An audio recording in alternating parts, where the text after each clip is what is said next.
Peruvian jungle, there is a man from Canada. He is studying the dead bodies of the inhabitants of the Andes. He is slaving away with thermometers and scanners, searching their skin for marks of art history. He has become a master in the knowledge of tools. But now he is deciphering the mystery of Andean tattooing. His name is Benoit Robitaille. Many people think he is a strange man, a former cabbage man who is now an expert in tattoo history, contributing to academic work along with his co-worker Aaron Dieter Wolf. And he has come on Beneath the Skin to talk to me, Werner Herzog, about his work. You're very welcome to Beneath the Skin, show about the history of everything told through the history of tattooing. I am one of your hosts, Thomas O'Mahony. Thank you very much, Werner Herzog, for that introduction. I'm joined with my co-host, Dr. Matt Lauder, and for the first time ever, a returning guest, Mr. Benoit Robitaille. Who could die happy if he was, Klaus Kinski to Werner Herzog? Yeah, when are we dragging you up the fucking river or through the jungle or whatever it was the fuck you did? Dude, I saw that when I was a little kid, and it just like, okay, here we go. This is the life. Every time, like, over the decades, Werner Herzog has like talked about Klaus Kinski. It's just incredible because it's like never hasn't two people kind of hated each other but respected each other so much. These are beautiful relationships, because they go to the real. I mean, like, to be fair, me and you are a bit like Herzog and Kinski. You're Kinski, I'm Herzog. Oh, okay, I'll take it. I heard he was on the Adam Buxton podcast recently, right, in the UK, and I heard Adam Buxton talking about it, and he did a good Herzog impression because Herzog couldn't get his mic working, and like the podcast stuff wasn't working. He was like, "I knew it would be grotesque." The medium of podcasting is a very morbid endeavor. You are sitting silently listening to a conversation between two experts on a topic, and you feel like a dumbfounded fool. Anyway, hi Ben, how are you? Hello, folks. Matt, do you want to, for anyone who hasn't listened to the episode with Ben that we did nearly 2 years ago at this stage? Yeah, I think so, or maybe a year and a half. Definitely go listen back to it. And also, as someone pointed out, we had experienced some technical issues, which was on our hosting back end, which meant that the first 10 episodes of the show had disappeared. Those are the ones that included Otzi and everything. It's all sorted. So if you haven't and you've joined us recently, maybe go back and check out those episodes. But yeah, Matt, how can we explain this wonderful man who is here with us today? Benoit is like an absolute genius across a number of different domains. But I guess primarily, I don't know, this is what I want to talk to you about first, Ben. Like you are like Ben the Tall Man. Like you have a degree in anthropology, right? Yeah, right. But you've developed, you're sort of working as we so grandly call them, independent scholars, which just means, people doing all this incredible work and getting not enough recognition or money for it. Doing this incredible sort of encyclopedic, transcultural, transhistorical research on the history of various ways of sticking ink particles in the skin, right? Exactly.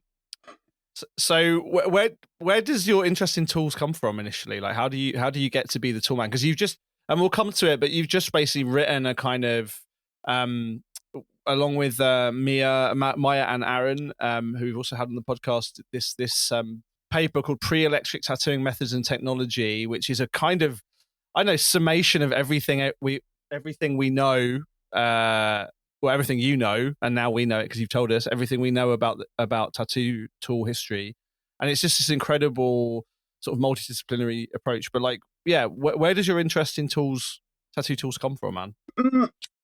This requires a cigarette. I think I've been interested. I've mentioned this in a million podcasts before, but I'll say it again that I was interested in tattooing tools from as far as I can remember. So the first time I saw a tattoo, I thought this is the most incredible thing. I was a compulsive doodler, right? So doodles Compulsive that you do on dude. yourself, but they stick. Somebody had broken a code that I had not broken with the Big Pen yet. So the interest was just there, the interest in the process. And I didn't pursue, I didn't look for, I didn't look to understand it any further than just marvel at the fact that it existed. And just a little bit of an accident in university where my original plans kind of fell through. And I was in a postgraduate seminar, and I had a teacher who was a specialist in comparing technologies on a world scale. And I had this interrogation about tattooing tools that I'd seen and how they related to each other. And that was a great, place to explore that. And so write a term paper or whatever, and decided to do a master's thesis on it. And then I just kind of got lost in the sticks, Yeah. I just wanted, honestly, I wanted it to be perfect and grandiose and just amazing. And I just couldn't reach that bar, in my opinion. So I just was like, I just kept on seeking and trying to find more information and shore up my theories and make sure it was as solid as it could. And it just kind of dragged on to a point where, I told my friends in university, if you see me here next year, just push me down the steps. I've been dragging this on, I was like the ghost of the anthropology department. So I just went off and did a bunch of other things, but I never let go, You've been publishing academic papers on this for over 20, is it 20 years, over 20 years, like around 20 years? The first is 2007, so 17 years officially. Yeah. And I presented that first paper I published 3-4 years before. So almost 20 years of academic communication, Yeah.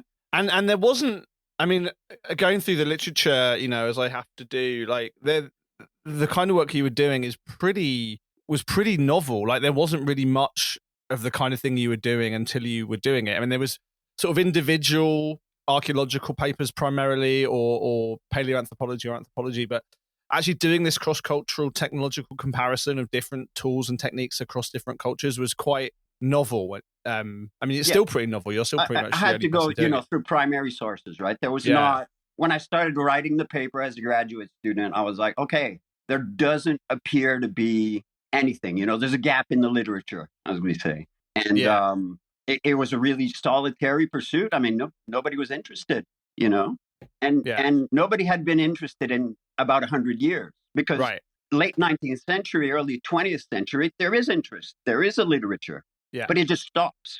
And it also is at a point where I think academically interest in tattooing just like really wasn't prevalent at all in terms of any field, in terms of archaeology, anthropology, even a kind of like looking at it phenomenologically.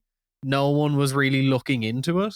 It's like they didn't know where to go with it for some reason, because obviously, to me, it seemed obvious there was a place to go with it. There was something to contribute.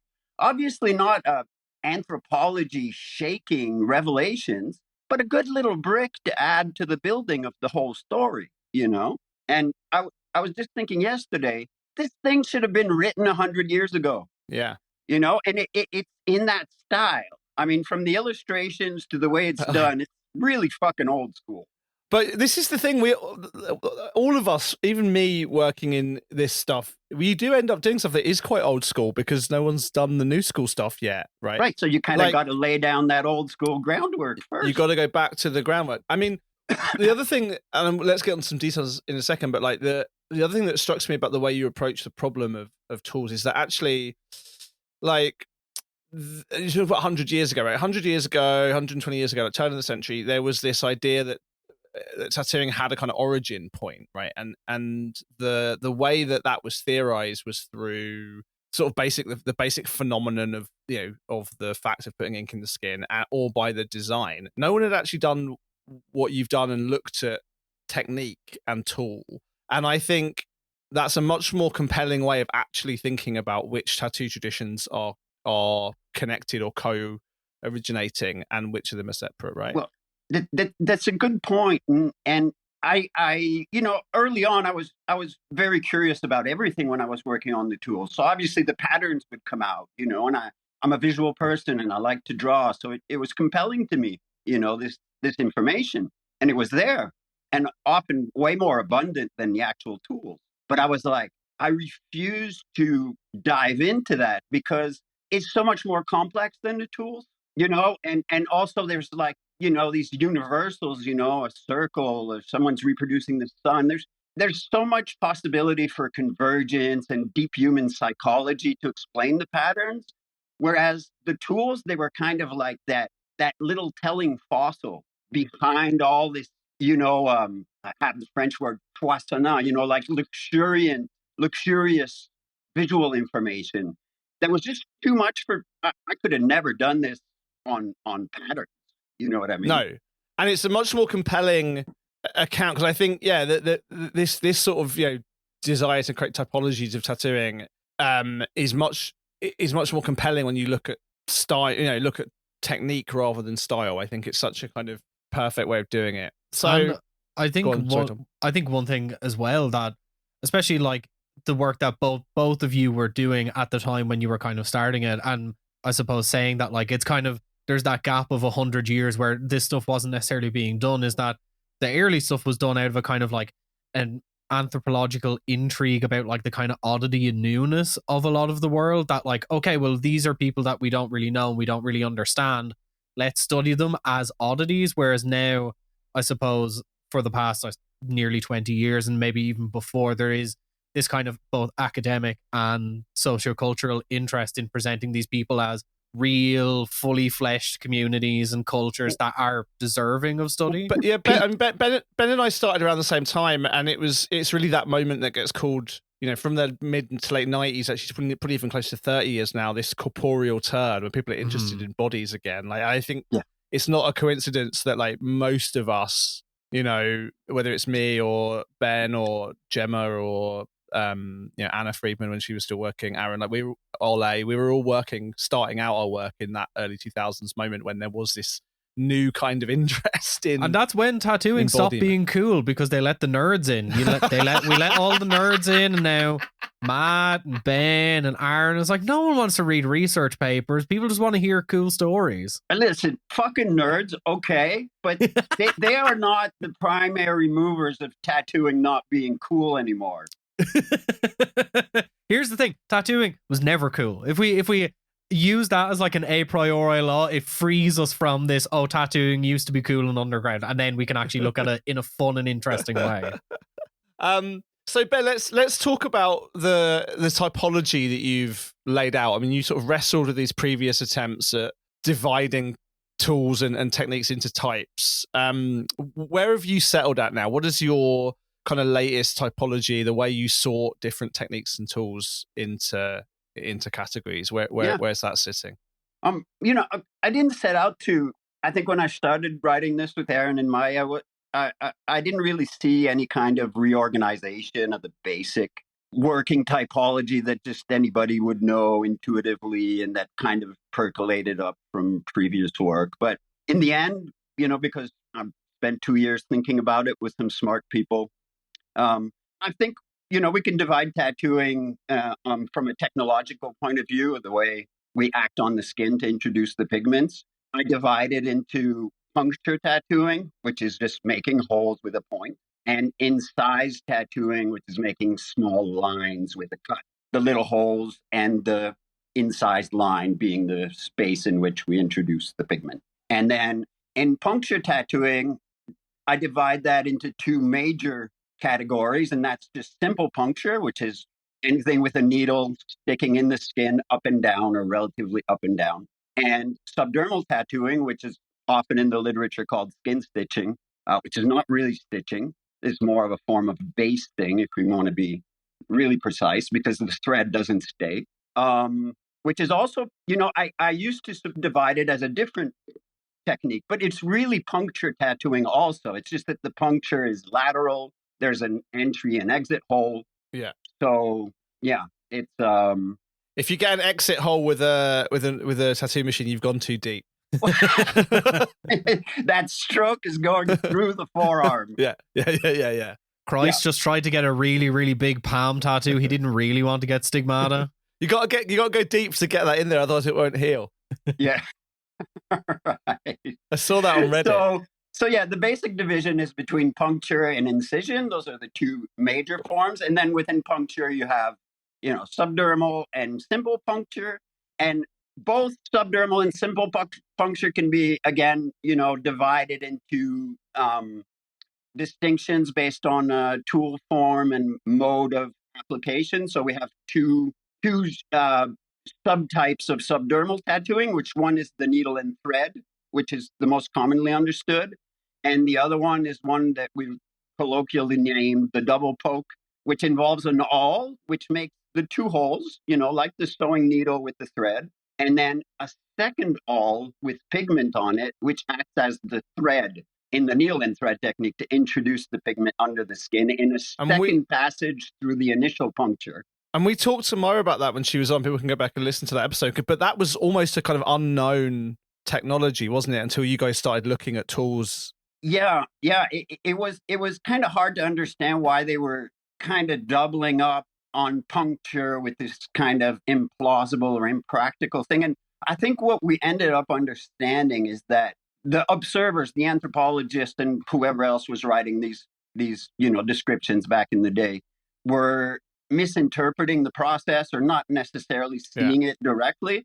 But when we looked at ethnographic descriptions from South America, which is a kind of an outlier group of subdermal tattooing, which is really known from across the Arctic and the subarctic regions of North America and extreme Eastern Asia. We kind of started seeing that maybe it was conceptually the same as the needle and thread technique. So, amazing.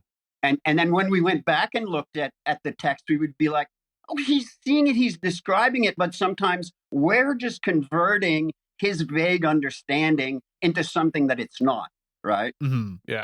And I suppose as well, and you touched on it briefly there, like what is the kind of geographic spread of these techniques? Like what techniques were popular where, or was it kind of they were applied as needed depending on the design that was being used?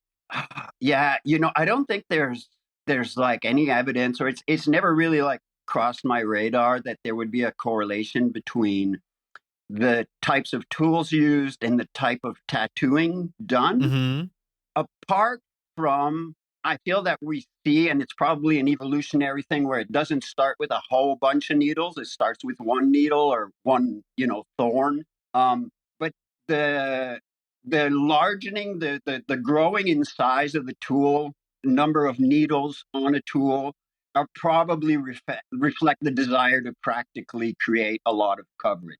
Yeah. So, but in terms of, designs themselves, I don't see a correlation between tool forms and designs. Now, for, the distribution of the tool forms, so subdermal tattooing, so the one with the two holes that goes under the skin, is known from eastern Siberia, and you could trace a band across the north from eastern Siberia to Greenland, and among Inuit and Inuit-related peoples. And there's some subarctic, just below that band in North America. There's enough testimony of this technique for us to be able to say, it's also the Inuit southern neighbors.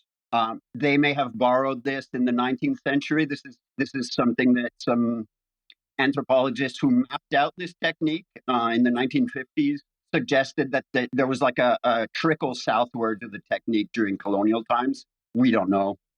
I'd like to find out more about that, but I don't know the exact justification. They didn't put that in the book. Then we have, the most widespread is just what the listener will recognize as hand poking. So just a needle on a stick or a bunch of needles bunched together without a stick, the stem of the needle acting as the stick, the little handle. That's the most widespread. We find it all over the world except in Australia and Antarctica. And amongst those, you then break it down into hafted and unhafted tools, right? So tools that have got handles, tools that don't, and then that's not needles. The most significant difference. So hafted and unhafted is just because I guess it's a deformation from my study years. I mean, it was important to indicate when tools are hafted or not hafted. In the hand poke technique, the thing with the hafting, like I was just mentioning, is that the stem of the needle is the handle. Yeah. You know, Yeah. that a needle is just the point of the needle is the business end, but it needs the stem, which the stem is the handle. You know, when your grandmother's sewing something, she's holding on to the point with the handle of the point, which is the stem of the needle. So conceptually, it's kind of the same tool. You know, the hafted or unhafted single or group needles is the basic hand poke technique. Yeah. And some of them are at right angles to the then you have and some are it's just simple puncture, right? It's the same on the skin. If you're not looking at the tool, it's the same operation. Points are going up and down into the skin, introducing pigment, but the needles are hafted, so stuck to the handle at a roughly 45-degree angle, so opposite the angle of the handle. And that implies that you're going to have to use something to push it in, because the way that the points are offset at the angle, and obviously they're offset at an angle to create the need for the stick to hit it. And this is what we call hand tapping. And there's some, technological justification and advantage to having a tool hafted that way, and the percussion from a stick rather than the motion from the hand. It's different. And I believe, long story short, that one of the reasons this appeared is that people were trying to drive in a lot of needles of relatively large gauge in one go. And I've mentioned it to someone not so long ago that if you look at Samoan tools, which are pretty well known and well represented in collections and stuff, the points are quite large. The bone points are quite thick. And I would challenge people to try and tattoo someone hand poke with those things. I don't think you could pierce the skin if there wasn't some kind of a force, and it's a kind of sudden and precise and controlled force that the beating of a stick can add that your wrist may not. So that might be why it appeared and stuck around for so long. And then we've got the long stem ones, another puncture technique, which is the one that we know from the Sakyant Thai tattooing, or, in the Indo-Chinese peninsula tradition of tattooing, which are probably derived from styli that were used to engrave sacred texts. So I think people are quite familiar with that super long brass or metal stem. And you can get it is a subdivision of, clearly culturally determined subdivision of simple puncture tattooing again, but with a very, very long stem. And then just to finish this typology stuff, in terms of then that the actual needles, also, I guess we can also talk about the cutting. So can you talk a bit about what where in the world and what has been used for the needle or the sharp bit, the pointy end, the business end? Because there's quite an astonishing range of different localized applications, even though, as you say, they've been potentially sort of wielded in similar recognizable ways. Yeah. Oh, well, I think, natural, anything that's pointy enough to tattoo and that's not going to poison you or going to break off consistently every time you poke it into someone's arm, which would cause problems. So not too fragile, anything pointy, it's been tried, so bones, thorns, seashell, turtle shell. Obviously you're not going to tattoo someone with a whole turtle shell. These are just materials that are used to make pointy points for tattooing. And when metal needles show up everywhere, and whenever they show up, just about, they end up replacing the other. The other points. It's the most practical. I was chatting to a tattooer the other day who was telling me that he heard a story of someone who had sort of learned to tattoo but not really had a proper apprenticeship, and he rang this is back in the 70s, rang his mentor and was like, my tattoos are getting really bad, what's happening? And the guy says to him, how often are you changing your needles? He's like, I have to change my needles? He's just tattooing him with a piece of wire at that point. for months, apparently, months and months and months, and was like, why is this not working anymore? But I think actually on that point, I wonder, Ben, if you know this, and maybe you don't, but I think there's an interesting question when you look at anthropologically of that kind of geographic spread of the techniques and the tools being used, how environmental factors factored into that in terms of the healing process as well. Was skin stitching more popular because of environmental factors that would have either impeded or aided healing because of, temperature, environment, that sort of thing? Do you know anything about that? I don't think so, but I do know that cross-culturally, we often encounter cultural notions that there were seasons that were more appropriate for tattooing that had to do with the weather and presumably the healing of it. I remember reading that a lot. But, for example, subdermal tattooing in the Arctic is it's a very odd kind of technique. It's much more complicated and possibly more painful and longer to apply than hand poking. Inuit knew hand poking too, but they still use this. And there are cultural reasons for that, and religious reasons, and symbolic reasons for it. So that I think there's more. If apart from the availability of the tool, I think the availability of the raw materials being the environmental determinant, and we see that in some places. Let's say in the Pacific, when people move out away from places that have a lot of natural thorns, like on the atolls in Micronesia, for example, well, they're going to substitute natural thorns, which we find in New Guinea and in Southeast Asia, for bone, sharpened bone, because that's what they have on hand. Then certain things like the long stem with the religious images on top of it in Southeast Asia. Well, obviously that's all determined by culture and neither directly by environment or. Yeah, and you also mentioned in terms of needle, they're often or nearly always grouped needles. You very rarely find single pointed tools, right? Yeah, it's not practical, the single needle. I mean, some people have done genius things, and that's the thing, right? The Japanese, they use group needles, but their tool is very simple. The quality of the work they do with it is exceptional. Yeah, like you could take great fucking pictures with a old iPhone. Yeah, better than some guy with a $6,000 medium format camera.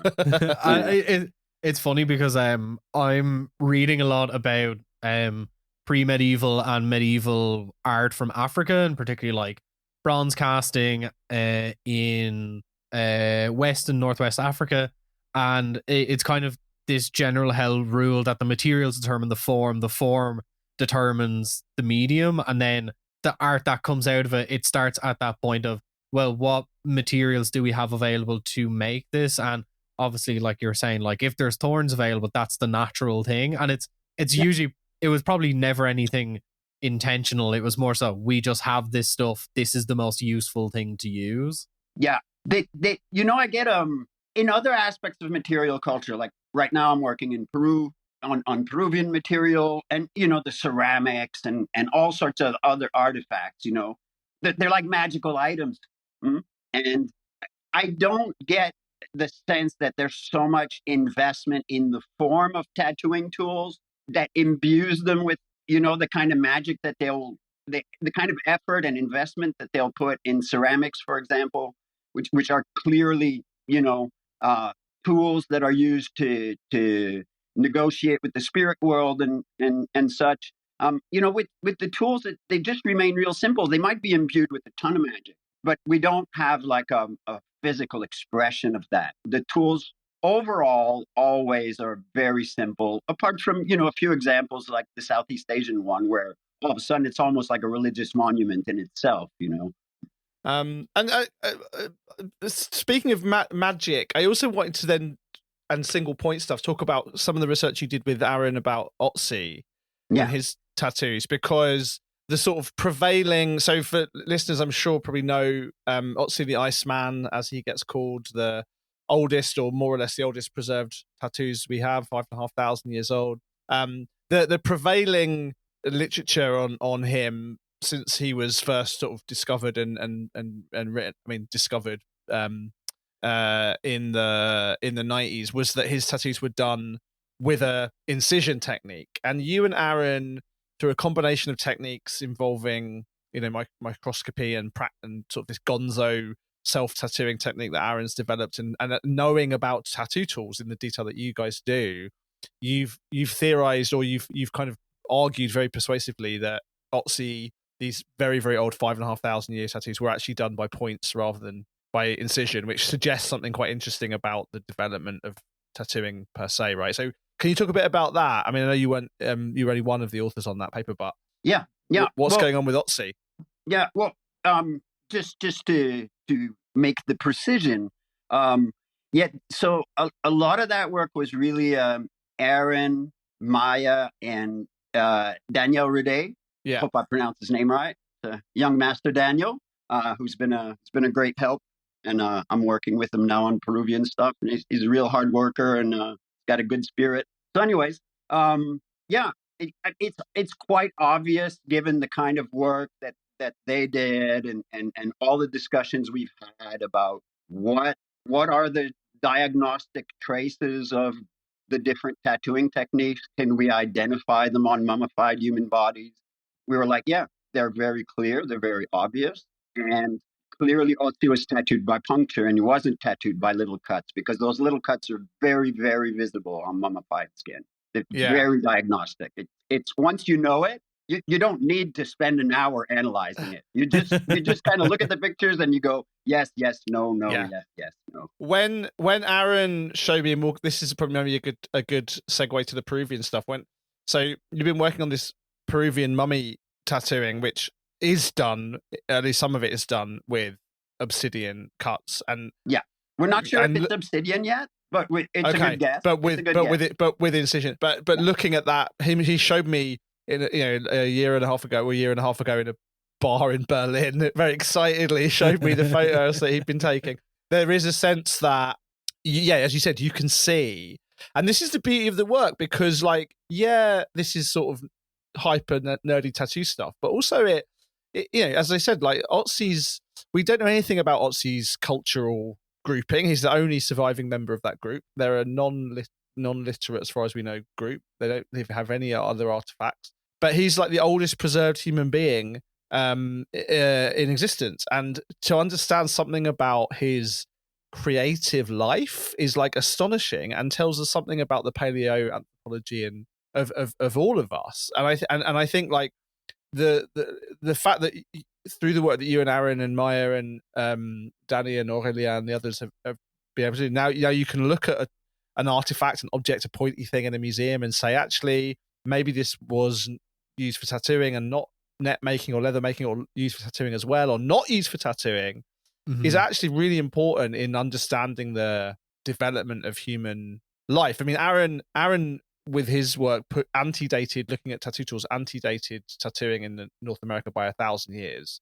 Yeah, easily. yeah, easily, right? Yeah, and I think that was one of the things that Aaron, I mean, he set out to do that, and I see it as, I went through the same basic early, North American archaeologist training as Aaron, and yeah, we don't have mummies in North America. Or in Mesoamerica, which is where both me and Aaron thought we might have a career one day.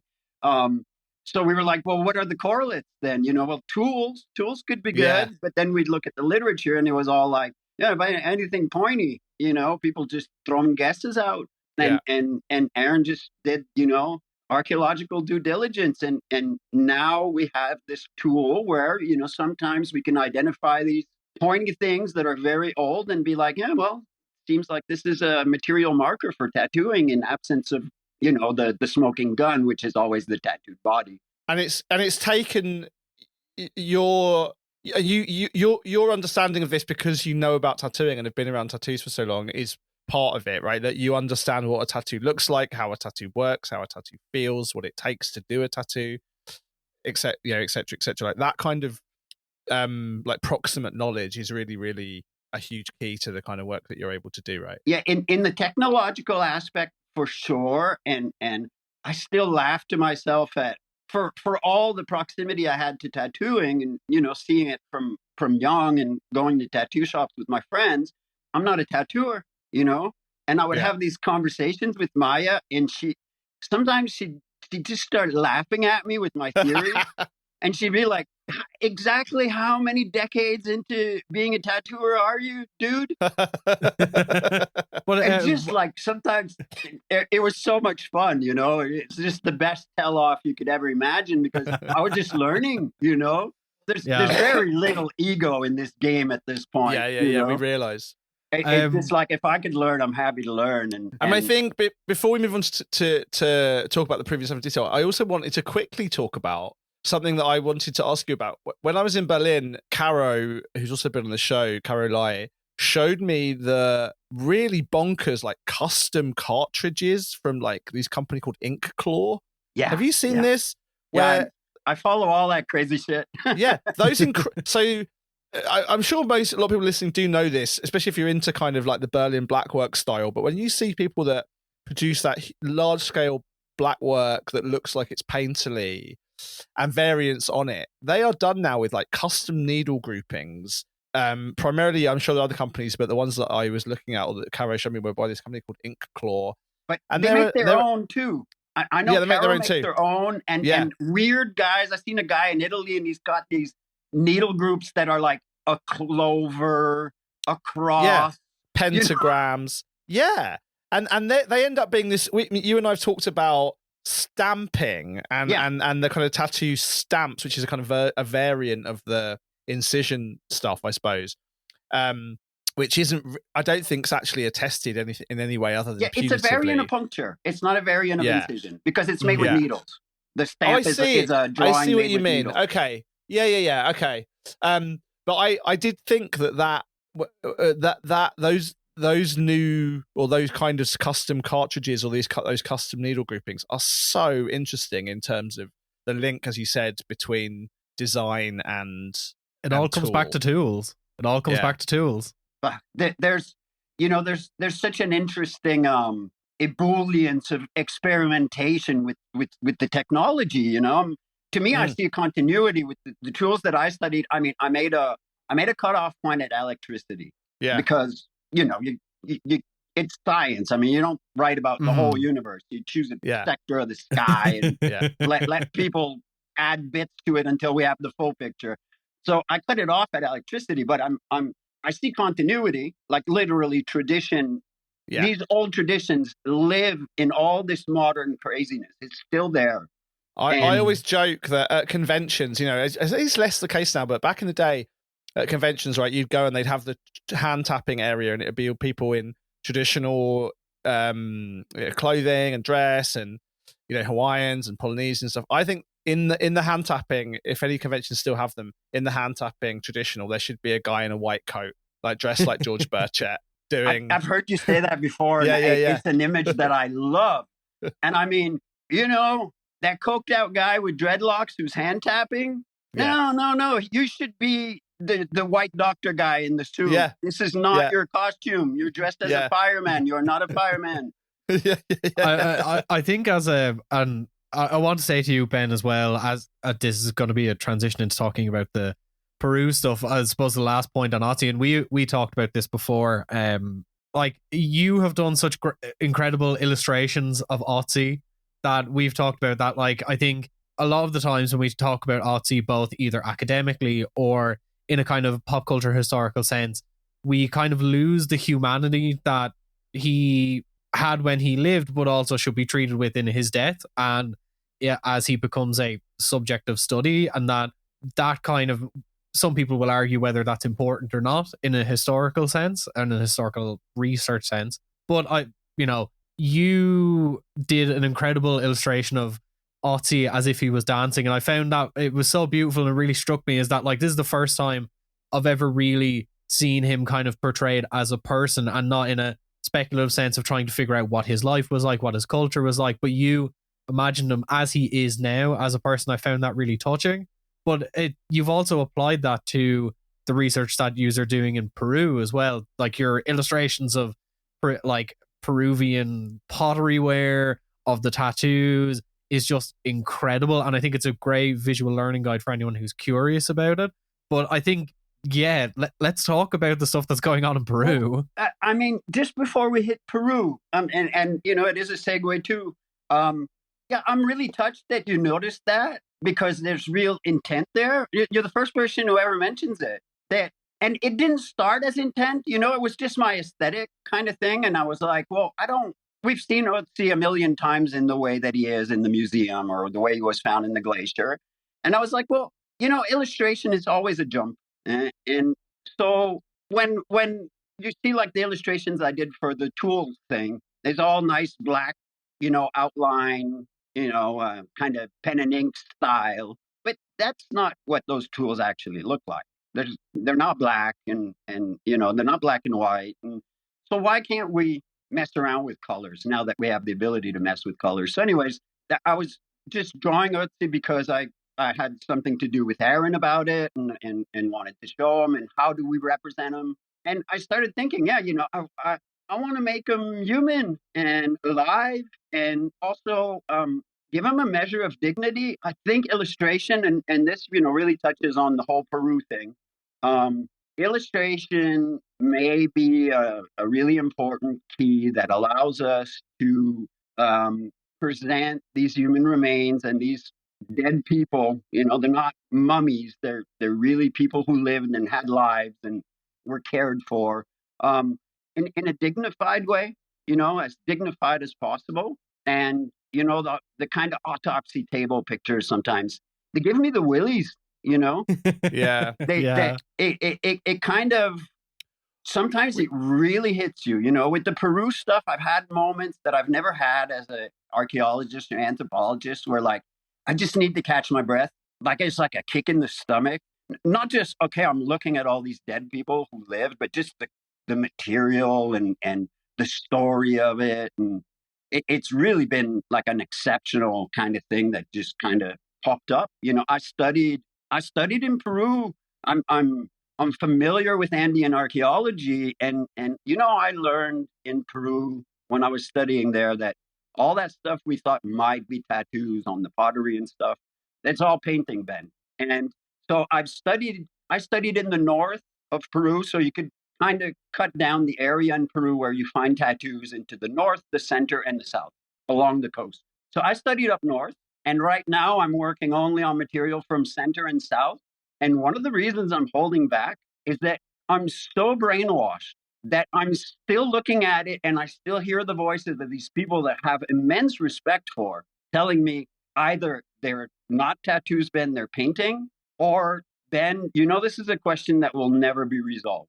We can't tell if it's paint or if it's tattoos. Well, so that was, this was exactly the discussion I was having with Aaron when I saw him in Berlin last year, because he'd just come from the Glyptothek, or one of the sort of state collections in Berlin, one of these kind of like colonial 19th century projects, and a lot of these sort of desiccated human bodies from Peru have been collected. There was one for a long time on display at the Welcome in London, just sort of these particularly kind of dry preserved mummies. And on many of the specimens, although I understand not all of them, but on most of the specimens, they don't look tattooed to the naked eye. And Aaron had been looking at these ones in Berlin under a particular kind of set of like chromographic filters and UV light and various other things, and they sort of lit up like Christmas trees. And the tattooing that's been revealed from that, and also as he said to me recently, like also just by looking again, because as you said, so many of these, there's so many of these Peruvian mummies, and I don't know anything about the funerary rate, so maybe you can tell us why there are so many of the mummies in the first place. But yes, many of them turn out to have tattoos, but there are some, when you've got an inventory, a lot of them around the world, you've discovered some that do have visible tattooing. So this lack of visibility has been really amazing, and I have been saying to you both for over a year that when you really publish this fully, and your drawings are already making a wave, I think it's going to create a whole new stylistic tradition in tattooing, because it's so vividly different graphically from so much other tattooing that we've seen. But it's phenomenal work and connected to other forms of visual culture, pottery in particular, really interestingly. So it's striking right off the bat in its heaviness. I mean, you guys as observers of tattoos, it's just like, it's a lot of tattooing, I just went and met Aaron in this bar, and he was like buzzing, and he was like, look at this, and showed me on his camera. He hadn't downloaded it off his camera yet, just showed me these UV filtered images of this tattooed hand that you've since put up on the Archaeology Inc. Instagram. That is just, as you said, remarkable. And the world has just seen the tip of the iceberg of this. It's a long. It'll all come out. We're figuring out the right way to do it. Yeah, because it's a big thing. Yeah. So can we? So let's talk about why there are so many mummies from that part of the world. Absolutely, in the first absolutely. instance.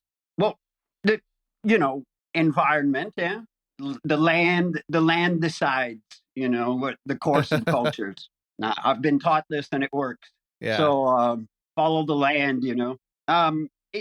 The Peruvian desert from the north to the south is coastal desert. I mean, it's just striking. It's a desert. So it's a desert that's cut with kind of river oasis environments because the Andes have snow and precipitation, and the water flows down. So people were able to live in the desert because there were rivers and they could irrigate. Yeah.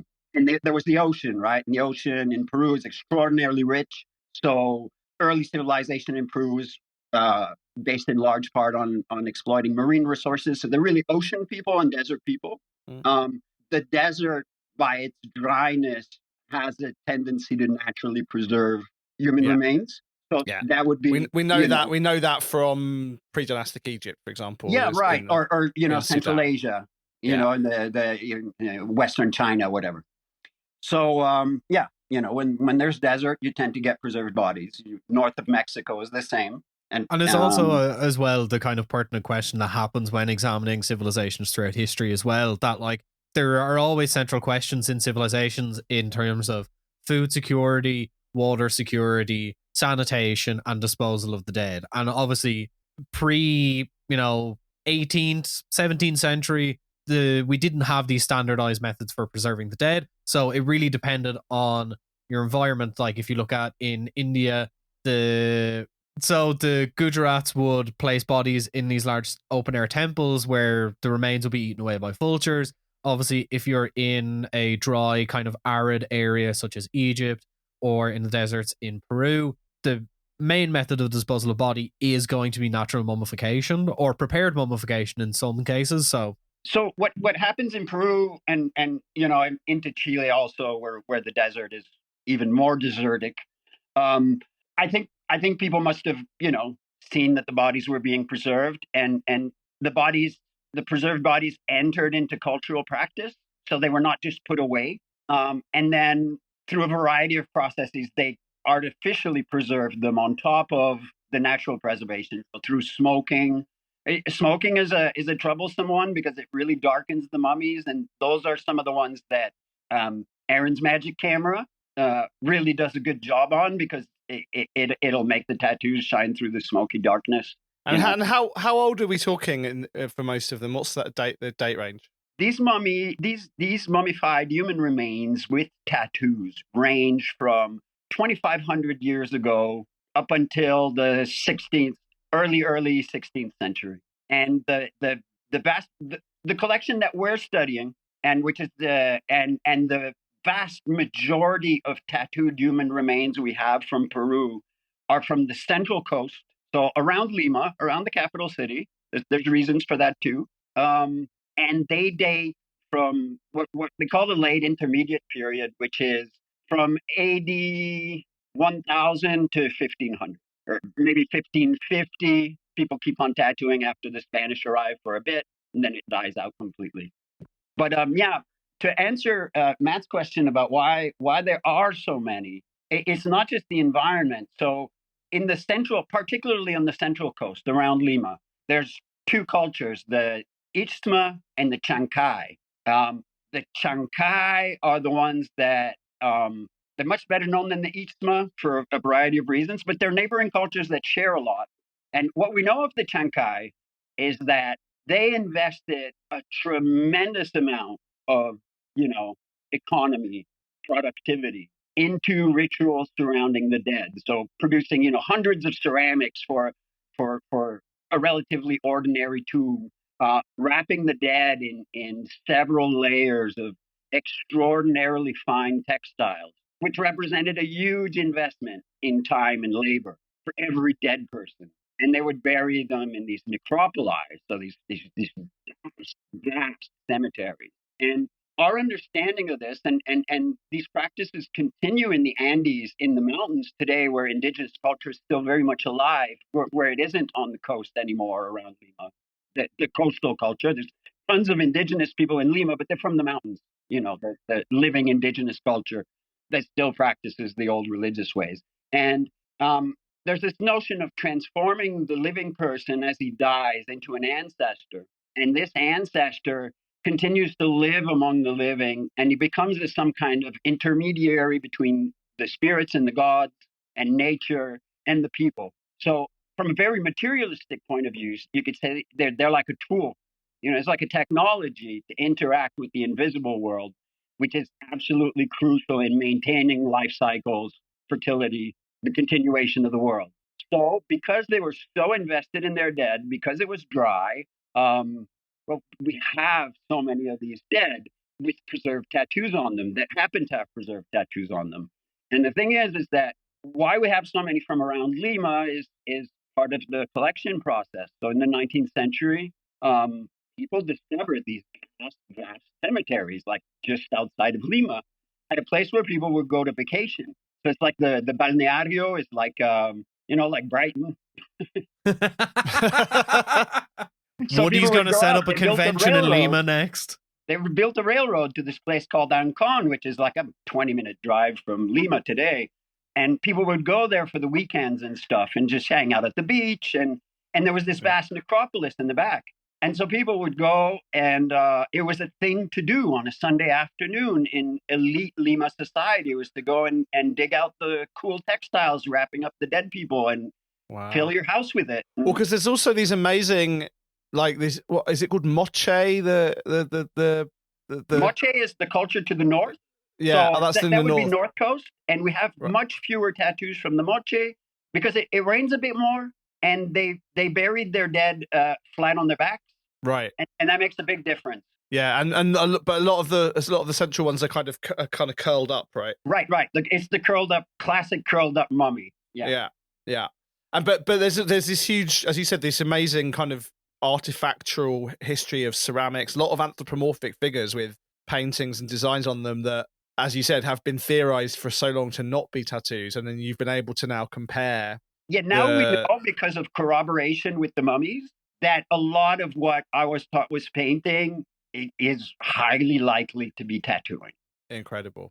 So let's talk about these tattoos. So what do they look like? If you describe them for the listeners. I mean, I've seen the photos, but and for anyone who is interested in it, also check out Ben and Archaeology Inc. on Instagram.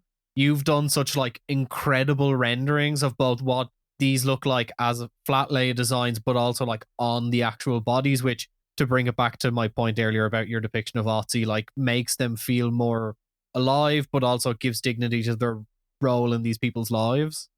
Yeah, I think I have more than 450 of those in the bank. easy 450, probably a lot more. Yeah, so I guess, people listening, if you could visualize, I guess we would call it black work, right? Experts? Yeah, I would call it somewhat black work, similar to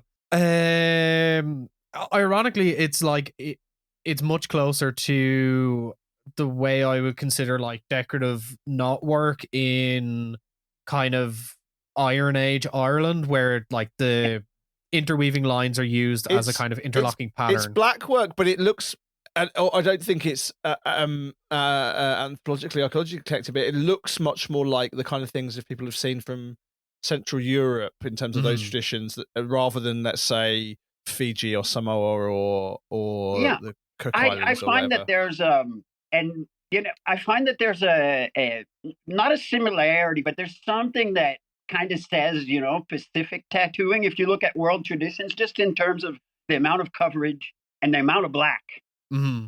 And the emphasis on geometry as well. Yeah.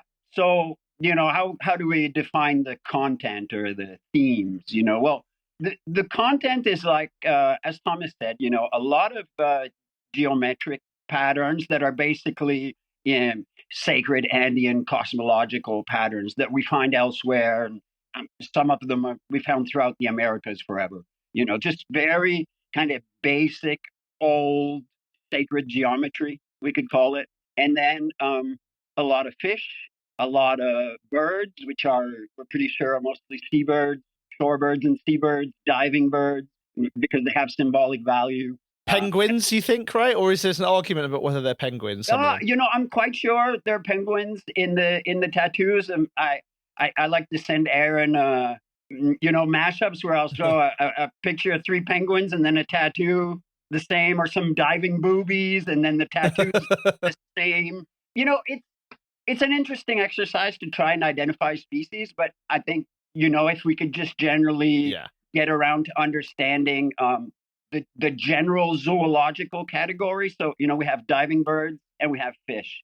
And that's telling us that the ocean is really, really important. We also have felines, and the felines are funny because they're more subtle. And at first we thought there was just a few, but we started calling them the sneaky cats because actually they're hidden. Shout out to Doug Hardy. So the cat is hidden, and I think it's got to do with how cats are, and how with these little pampas cats, which we think are being represented in the tattoos, they're just this little mysterious ghost, nocturnal creature that people see on the edge of fields. They like to sit on the top of rock mounds or big rocks, and big rocks and such are often seen as wakas, so sacred spaces imbued with spirit power. And the cats will just be chilling on the hot rock at night. There's tons of pictures, and we recognize that in the iconography of the tattoos also. And I was really stuck as well as soon as Aaron showed me the photographs he'd taken, that there is a kind of like almost skeuomorphic or kind of representation of basket weaving. Like some of the patterns are laid out exactly as they would be in like reed basket weaving in terms of the way that the patterns are tattooed on the skin, which I found so fascinating. I mean, I've been banging on for 2 decades that we should think about tattooing in the context of the visual cultures from which it emerges, and this was such a perfect example that the designs which look a particular way because of on baskets, because you have to weave the grasses together, the tattoos reproduce that pattern. It's not so much basket weaving as it is textile weaving. Right.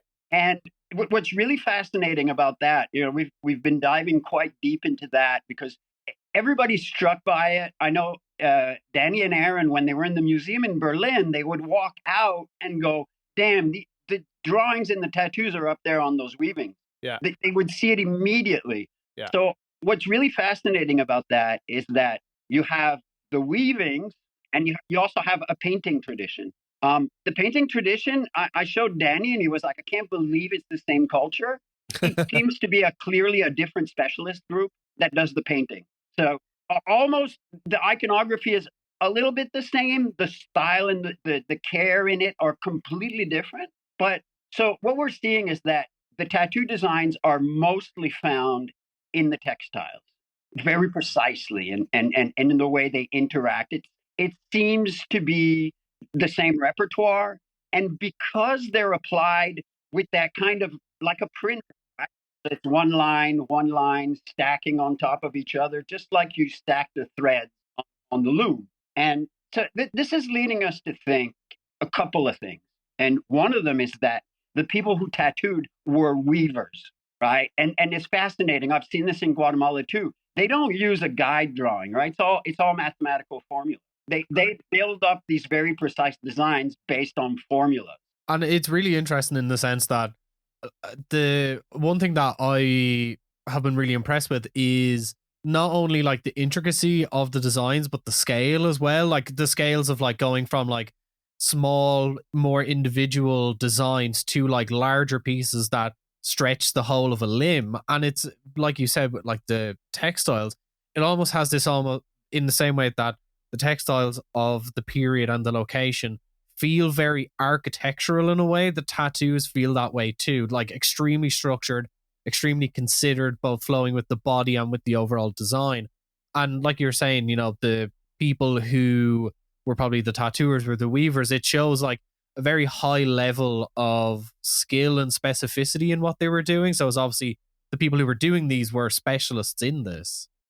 My interpretation or my impression right now is that given that it appears that on the Central Coast in the later times, it might be a minority of people who are tattooed. So, and that would identify probably a special group of people, those people who did these things were the tattooed people.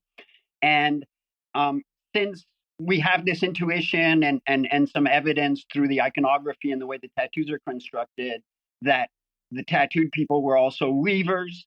And when we find them when archaeologists today find them scientifically in tombs and we have the whole story, these tattooed people are often buried with their weaving kit and their weaving implements. So then again, we know, okay, these people were weavers.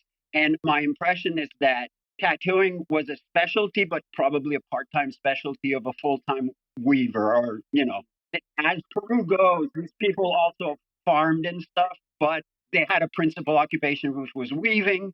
And within that group, I don't think everybody did it, but I think within that group, there were some people who dedicated themselves to tattooing within their sub-community, within the wider. Am I right in saying that this is potentially the largest group of tattooed human remains from a single or contiguous 100%. Set of cultural groups? So, like, because we have a handful of tattooed Egyptians, a handful of tattooed Scythians, some of which we theorize may be tattooed by the same person, but it's there's a handful. This is like dozens potentially of individuals, right? Hundreds. So yeah. By it's I don't know, maybe I'm just throwing a number out there. Aaron would know better, but because he for a long time. Because he, for a long time, still does, I'm sure, keep it, the database of preserved human remains. He just asked me for a rough and dirty list of all the stuff I've found recently. Because there's so much to punch into that thing. I pity him, But that shows you, like, up until very, very recently, there was like, a sub 100 tattooed preserved human remains in total that we know about. And now this is a completely kind of new. Listen, just in Berlin, I don't know if they're individuals because they're body parts, right? So it's a number of body parts, not a number of individuals, but we have 85 in Berlin. And that's just the body parts, because the full bodies, they wouldn't show us. So there might be more. Yeah. I know in the Muséum d'Histoire Naturelle in Paris, there could be another 10 or 15. There's some in the UK. I mean, as you said, because there were so many of them, like every pathological collection, like when we were in Scotland, I was at the Royal College of Surgeons and they had a Peruvian mummy. Apparently they've looked at it and it hasn't got any tattoos, but there's so many of these everywhere. They're foundational in the birth of scientific anthropology in the world. The discovery of the necropolis at Ancon and the easy availability of these human remains and their commerce, traffic, and export, and complicity between Peruvian elites and foreign neocolonial interests. They populated all the research collections of that kind of physical anthropology all over the world. And the U.S. right now, in the political circumstances, which I understand, that the collections are very difficult to access, but I don't know about how much of these remains have what we call soft tissue, preserved soft tissue, which would have tattoos on it. But I know University of Berkeley, they have over 1,000 human remains from Peru. So, Aaron went to Berlin, you got 85. Bing, bam, boom. Because they've been, I mean, the Germans have been excavating Peru since the middle of the 19th century, late 19th century. And they're they make it foundational. Like, something people don't know about American anthropology is it was founded by Germans, right? So Franz Boas and Alfred Kroeber, and one of the first scientific excavation in Peru is Thyssen Stubel, who collected part of that collection that's in Berlin. And then there was this guy who's just incredible. I mean, an incredible character in the history. So this guy's Willem Gretzer. And Gretzer goes to Lima as a textile merchant. And he wants to get in the high society salons, to have the business networking, right? The big thing when he gets to Lima is this people going to Ancon and other sites, Pachacamac, and excavating stuff and decorating their house with all these pots and these textiles. And he's a textile guy, so he likes this. Realizes that if he gets in on this, he could hang out with the elites, the Lima elites, because he'll have something to talk about. And he could also make quite a bit of money selling these textiles. And he gets in with the museum. The Berlin Museum has got the money, apparently, for this. So Gretzer collects, the first run, he collects 40,000 artifacts. Jesus Christ. Sells them to the museum. Then this other guy comes around. What's his name? Anyway, it doesn't matter. This other important German guy comes around, and he wants stuff for the museum, and Gretzer sells him another 25,000. I think in Berlin they just have the largest collection of Peruvian artifacts outside of Peru. Just complete kind of like industrial scale looting of indigenous cultural history. Absolutely. Colonialism alarm going off. The Irish person is sighing. Yes. I get you, Thomas. But so anyways, and this guy Gretzer, this thing that I love, but guy told me he had a picture. Then when I wanted the picture, he said he couldn't find the picture. So Gretzer's house is incredible in Lima. It's just filled with pottery and textiles everywhere. And I was asking the guy, what did he do with the mummies? He's got like 100 mummies, you know? And he's like, oh, he kept the mummies in his bedroom. Oh my God. Oh. So I love this story. Someone has to make a movie where things happen, you know? I also wanted to, the other thing that I thought was amazing about the Peruvian stuff, amongst other things, is you think you found someone getting a cover up. Like you've been able to tell that one tattoo covering another one, which is just incredible. They seem more like a bit like a blast over, most of them. Just basically like, well, now we need this tattoo, and there's a row of ducks here, but now we need a row of triangles going over it, and so what? And you could see that like one's much older and faded and a little broken up, and the other one's nice and fresh on top. One of the Gabeline mummies, I think it is the man from Egypt, has got one animal over the top of another one, but they're not that distinct in age. This you put again, it's on your Instagram, like.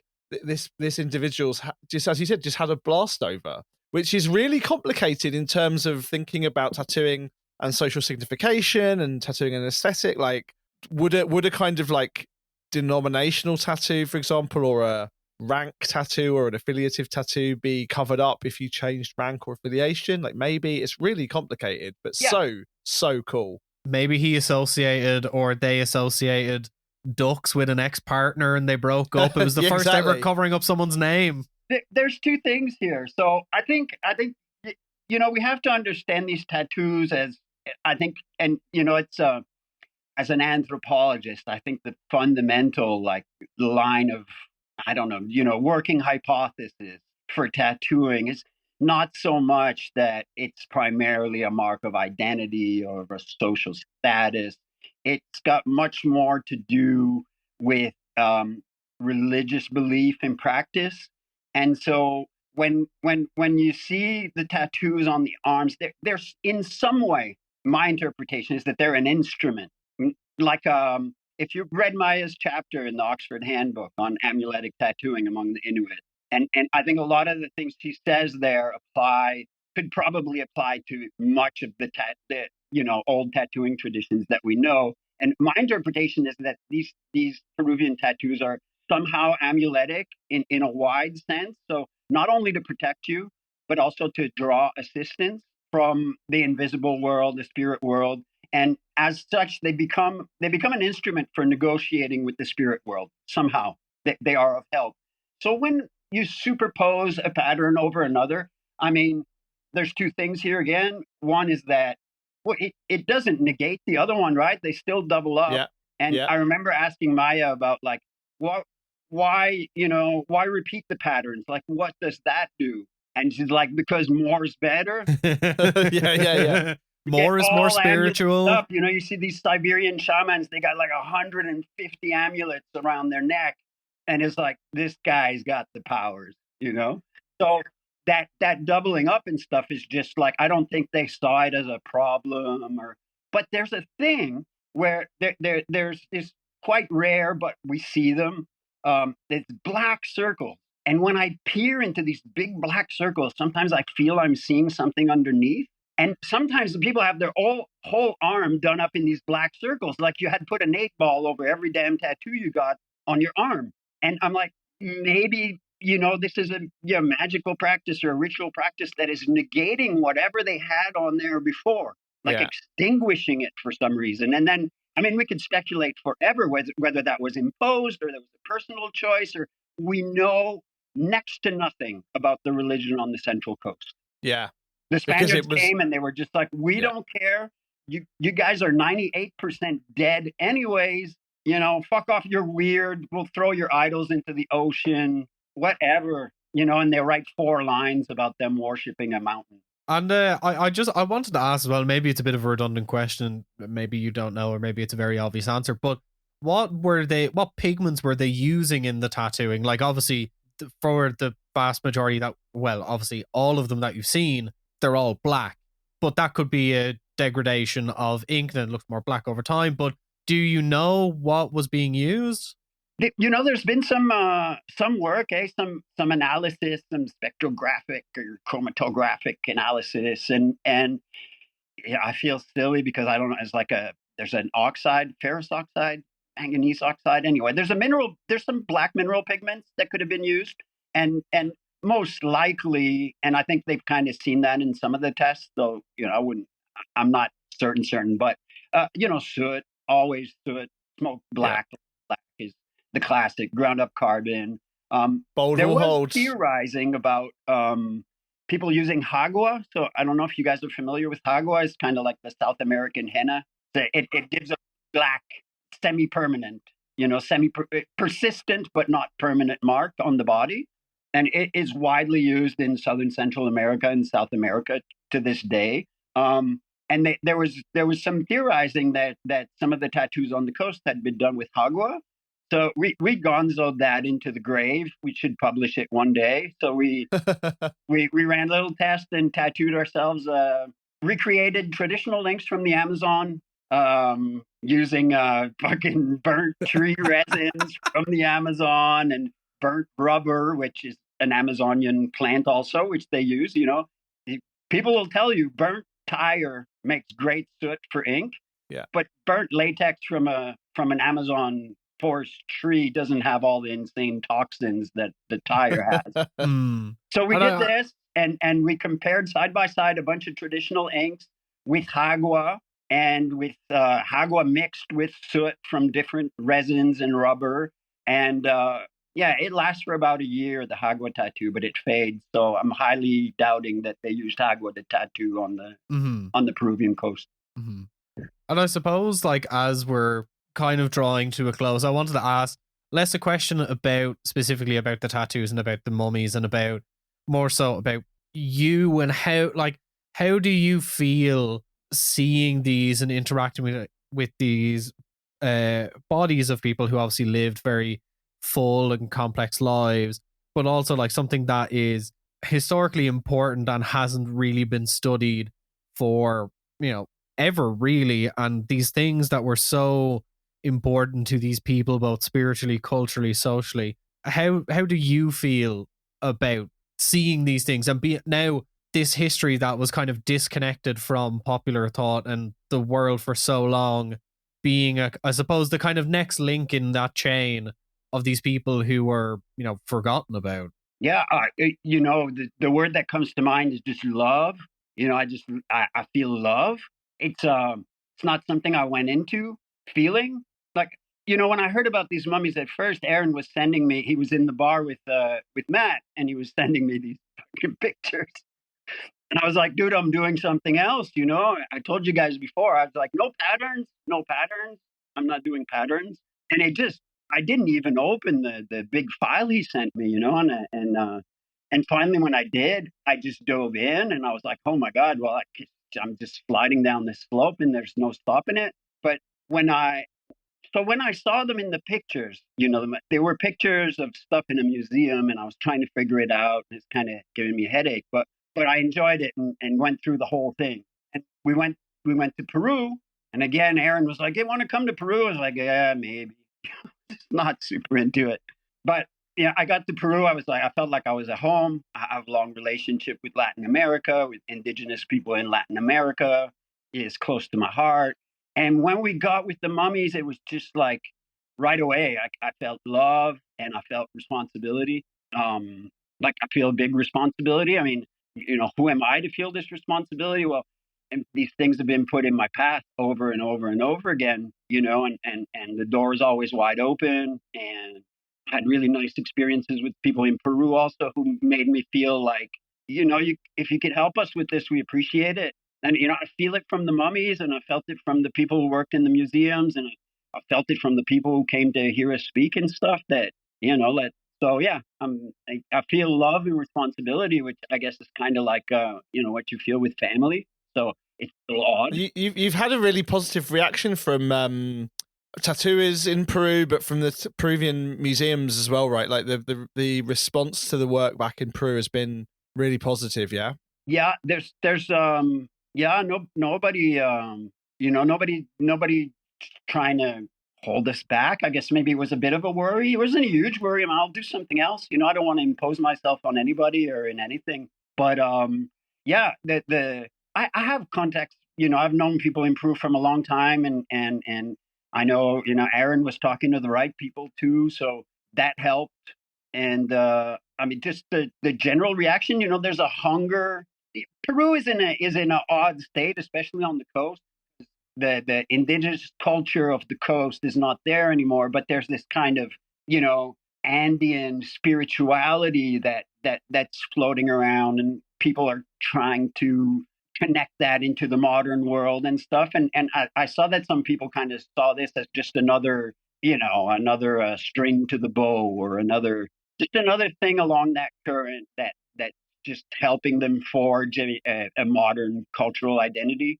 So yeah, people, but I guess also, it's how you proceed, right? Like we didn't show the world these things before we went to Peru. And put yourself in the skin of a Peruvian tattooer. It's like, these white guys all going on. They're in fucking London at these cafes showing all this stuff. And meanwhile, we're here in the backwoods, And by the way, Lima is not a backwater of anything. Like, it's I know. Yeah, more impressive than Montreal, where I'm from. I was like, yeah. I've had Peruvian students. Shifted, my friends. Yeah, I was I would say, I suppose, as a closing comment, one of, I suppose, the ideological differences between me and Matt is my seeing the importance of magic in the world and that kind of transcendental joy. And I think that it's something that I appreciate about your approach to your work, Ben, and you as a person, is that like whether it was the research with the tools or with Otzi or with this, I feel like you really see and really grasp the transcendental magic and importance of this stuff. And I think it really affects you, not necessarily in your research, but how you relate to it and empathize with your subjects, living or dead, for the most part, probably dead. And I think it's really refreshing to see someone like you do this and really, really connect with the importance of the subject matter beyond just the historical study of it. Sorry, Matt, I don't really mean to be dismissive of your early 2000s atheism, but yeah. I think that's an incredibly reductive take on my position on this stuff, Tom. That's I had a wife who said, who would always, if I bring anything of that nature up, say, cut that spiritual bullshit out right now, fucking materialistic anarchist. I had 2 kids with her anyway, Matt. It's okay. We can be friends. You can have my babies if you want, Ben. Cute. The last thing I wanted to just ask you about, really, it's almost like, I think it's sort of inspired by what you guys have been doing in general. And we put it out on the Patreon feed, the talk that Taku Oshima and Ryoichi Maeda did in Berlin at BMXNet about their Jomon project, who are sort of doing what you're doing in reverse, right? Where they haven't got prehistoric tattoos from ancient Japan, but they have got pottery, and in a kind of quite playful way and a quite politically interesting way, have been kind of imagining, like, reverse engineering tattoo traditions from ceramics and anthropomorphic sculptures from that region. And I say kind of playful and I say imaginative, and it is, of course, but weirdly, the more that you guys articulate the relationship between anthropomorphic sculpture, ceramic ware, surviving ancient artifact, and tattooing, the more I'm convinced of the possible plausibility of that otherwise very fanciful project. So I don't know what you think about this general connection between ancient tattooing and artifacts, because I think like that's a good example of where, you know, Taku is an incredible artist and they have been just sort of playing with it as a sort of pseudo history in a fun way. I find Taku's, you know, project, and I've been aware of it from get go. I remember he wrote me ages ago, like, do you have anything on this? And I was like, you tell me, buddy. You're closer, you know. But and you know, he's showing that, well, whatever we see on the Jomon ceramics would work really good as tattooing. Hell yeah. Yeah, his own facial tattoos are copied off of a anthropomorphic facial Jomon head. But it's interesting that you asked me this, because I'm just kind of slogging through an analysis of the tattoos on the Chiang Kai ceramics. So the ceramics, the anthropomorphic ceramics of the people who we now know were tattooed, right? And as anything, it started off fun, but you know, it's like fucking or eating cake. If you do it 9 hours a day, every day, it all becomes a job. However much you think you never get tired of it. You know, eating French fries, it all becomes a job. So I'm slogging through this damn job, and I did it for the Nazca before, so I got a huge thing there. There's a book to be put out on that, and I kind of developed a system, you know, for a system of plausibility. So what makes markings on anthropomorphic representations likely to be tattooing or not? And I've not refined it, but I'm developing a grading. There's like A, B, and C. And the objective of that is that I think we should only work with A grade material. And you're so brilliantly careful about that in your tool research as well, which I really love and respect. Well, like, you know what happens? We build foundations that are weak, right? After it just gets black boxed, and we keep on building on the weak foundation until the whole thing collapses. Fucking tell me about it. Yeah, right. So what you do is you get the most, you know, A1 stuff. You work on that. And what I've noticed is sometimes I'm on the A1 stuff, and I realize by looking at it that the B stuff has to be brought up to A1. Yeah, that's It amazing. does not correspond to my rigorous little system. It would be helpful if it was there and it makes sense. So I know a lot of people are curious about this, and I know Anna, I think maybe I started systematizing it because Anna commented that, oh, I've seen a lot of these in the museum and stuff, and I'm really curious to see how you guys determine if this is a tattoo or not. Yeah. And, you know, I mean, the only way to be sure, long story short, is if you have an anthropomorphic representation that has body markings. The only way to be sure they're body markings is if you have corroboration on an actual body from the same place and time. 100%. Yeah, exactly. In Peru, we kind of do, because, you know, I was mentioning the fact that the painters are not the weavers. Yeah. So the painters are not the tattooers. So when they're painting, they're kind of shorthanding it. But I still think it's tattoos, though. Yeah, and those again, people can look on the Instagram. Those pots and those anthropomorphic figures are incredible and funny and fascinating and filled with life. Filled with life, and as soon as you show side by side with those photographs and scans of tattooed bodies, you can just see. You can see, and it's brilliant. And then they echo, right? This is what's fascinating. Yeah, they echo. That's right. So you know, the mummies, most of them, like the ones from Berlin, were collected by a textiles guy. So the textile guys unwrapped the textiles, mounted them, and framed them. Yeah. You know, the pots went in the pot deposit, whatever, and then you have this body which is decontextualized, but it has the tattoos. You know, you can take those off. Some of them you don't even know exactly when they were collected, do you? Or even where they were collected, because they were treated with such disdain. Yeah. But now when we go off to the ceramics, then we say, oh, we know the dating of the ceramics better, so we can kind of date the tattoos. But what's really interesting is the ceramics show people involved in certain activities, which we have no evidence for with the naked body that's been decontextualized. Oh, fascinating. So right now what I'm seeing is that all these people with tattoos in the Chiang Kai ceramics, they're all invited to the same party. They're all dressed in black. Yeah. They're all in a grave, and they're bringing offerings. So I'm like, okay, there's a percentage of the population who is tattooed. apparently this percentage of the population who is tattooed is invited to the funeral in order to make offering. Yeah. So it's starting to tell us who these people were, which we have other lines of evidence that are all pointing towards the direction that there are people involved in negotiation with the spirit world. And obviously funeral rites were a huge element of that. So, yeah. So the echo between the ceramics and the body tattoos is it's a positive synergy.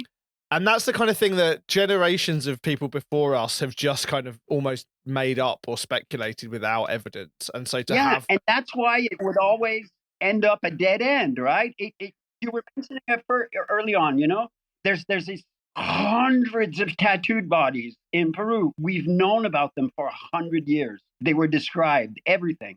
And it always reaches a dead end because look, I'm not the sharpest hoe in the shed, okay? But I don't know where they sending the idiots to tattoo fucking stuff until 20 years ago. Like, people just... It is amazing. They just failed to do anything interesting with it. And eventually people were like, there's nothing to do with this. I sent Johnny and Jimmy and they came back with nothing. Yeah. This just would I mean, I'm very grateful for it because it's why I've got a job. But like, it's just, It is amazing. When you look back at the stuff that people were writing in the generations before us, it's so, most of it, nearly all of it is so bad. I suppose to bring it full circle back to the very start of the episode, sometimes you need to find the right tool for the job. Yeah. And sometimes you need to find the right historian and archaeologist and anthropologist to find all that stuff. But amazing. We have to end it here because we could talk for hours and hours and hours. But Ben, I want to thank you so much for coming on the show. If you want to read any of Ben's research, look at his drawings or anything on Instagram, all the links will be down below. Ben will surely be back on the show at some stage. As we say, we're not a write-in show other than Benoit Robitaille. You're the only man that I respect enough to send me corrections. I have not sent. You know, I hold back. Send them. I want to hear what you have to say. Not that you're, talking bullshit all day. I said that and I was like, well, maybe he's not giving me a reason to. I have one. I have one for you before we go. Okay. So Greg Irons. Oh yeah, this is so funny. This makes me laugh so much. Did not just do a Dungeons and Dragons coloring book. So he also drew a lot of the monsters and stuff in the actual books, in the Player's Handbook and the Dungeon Master's Guide and the seminal literature of Dungeons and Dragons has got Greg Irons in it. And when I was a kid, I was a Greg Irons fan. Yeah. Like before he tattooed, I was a fan of Greg Irons because he drew the fucking guys. He was one of the better ones. Fantastic. And didn't you give comment to a magazine about his death, Benoit? Yeah, in the newspaper 24 years ago. It made me laugh so much. I brought up Greg Irons because I was talking about the amuletic power of tattooing, which is something that I've believed in for decades. And I was like, but it has its limits. And Greg Irons got an amuletic tattoo and got ran over by a bus the next week. And people say maybe he didn't get the one for the buses. Yeah. And I'm gonna print this out and put it on my wall. The quote that you gave to the newspaper: "Son tatouage n'était peut-être pas celui qui protège contre les autobus." Yeah, I sent it to you because I know you speak French and you would enjoy it. His tattoo is perhaps not what protected him against the bus. Yeah. Tattooing is very specific. Thank you very much, Ben. And also, we have other people to thank as well. The £10 and above patrons on our Patreon. If you sub to the Patreon, you get episodes early, you get bonus episodes, you get some few extra bits like the long-awaited return of Matt's History Minute, which I need to go to Matt's house to record more of, and some upcoming stuff from me.